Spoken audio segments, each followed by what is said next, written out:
Conservative spokesperson, Danny Kruger. Thank you very much indeed, Mr Stringer. It's a pleasure to serve under you, and my thanks and appreciation to the member for South Cotswolds, my Wiltshire near neighbour, for her very powerful speech representing the many thousands of people who have written in and supported this petition. I also pay tribute to our visitors, many of whom I detect might qualify as WASPI women. And I want to echo the point made by the honourable gentleman who just spoke about the power of this campaign. It is an absolute demonstration of what people power can do to get the attention of Parliament. And I very much hope that they feel that this debate today has advanced their cause. We'll hear from the Minister shortly about whether that has happened. And I want to pay tribute to speeches made by honourable members across the Chamber. I agree with members who pointed out the cross-party nature of our efforts here, and it's been very powerful to see, particularly the friendship between the members for Salford and for South Holland and the Deepings. It's a moving sight, Mr Stringer. They are the conscience and the soul of our respective parties. And I hope the Minister will listen to his colleague just as I listen to mine.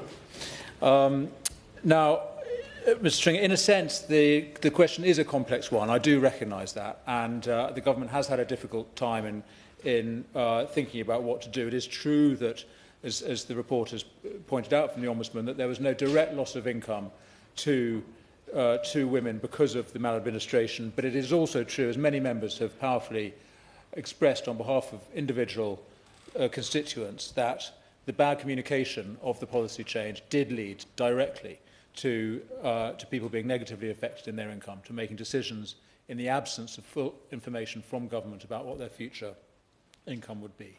And it is true that there was communication, and it is true that the whole question of how to communicate with individual members of the public is a fraught one. But it is simply not credible in my view, that the communications were adequate for this group. And as the member for North Antrim powerfully pointed out, if the government is also saying at the same time that there's very little point in sending letters because people don't open them anyway, what is the point of making those sorts of communications on any topic from government to the public? It is also true, just last defence of the government as it were, that it's a complex matter when you're dealing with 3.5 million people, all of whom have different circumstances. And I recognise how difficult it is and how enormous the potential bill could have been for the taxpayer if every single one of those women were to be compensated to the maximum possible. So while I say it is complicated, it is really fundamentally very simple. And I think honourable members have made the point more powerfully than I can. The simple fact is that Labour MPs campaigned to fix this problem, to right the wrongs that had been done to the WASPI women, and to, if they won election, to see justice done. And that has not happened. And as members have said very powerfully, our democracy depends on we MPs fulfilling the promises that we make when we stand for election. And if we don't do that, we have a bigger problem than the injustice done to the WASPI women. Our whole democracy is in crisis. Now, speaking of pledges made and the election, I recognise more could have been done by the last Conservative government before the election. But we were waiting for the Ombudsman's report. And the suggestion that we kicked into the long grass, I think, is a little unfair, Mr Stringer. The fact is that report arrived a matter of weeks before the general election was called.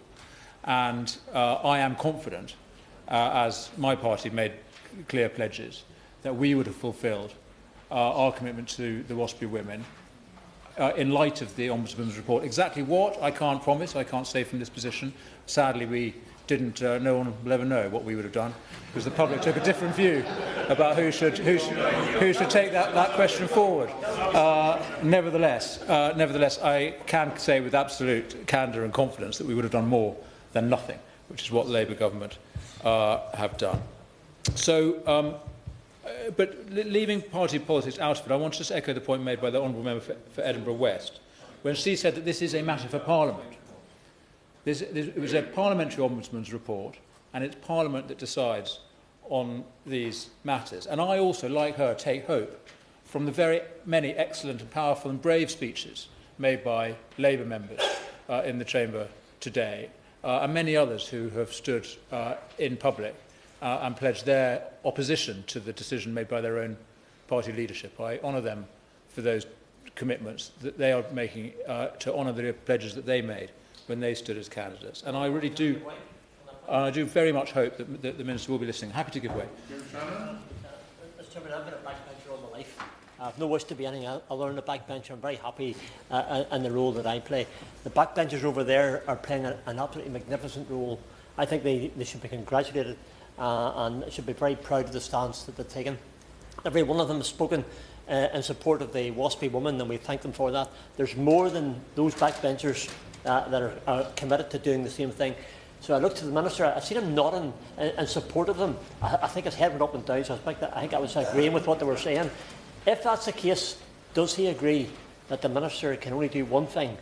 It's meet the WASPI woman before the judicial review makes him do something which he may today decide he should have done long ago.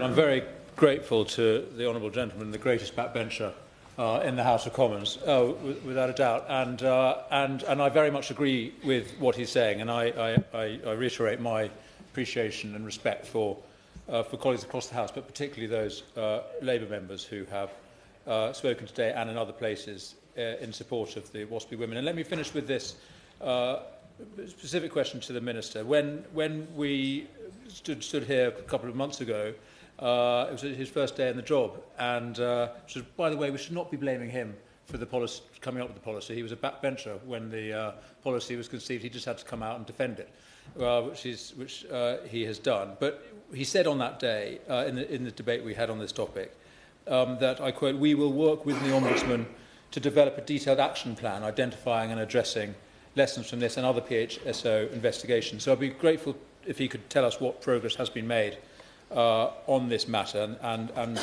what action plan we can expect. What update can he provide? And will he, as the honourable gentleman just said, I hope very much he'll be working closely with WASPI women themselves and their representatives to develop that action plan. This battle is not over.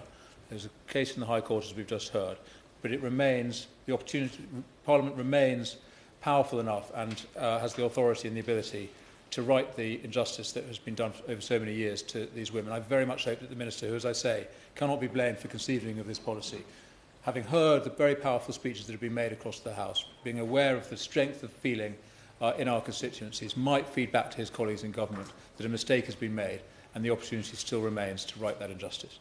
Thank you.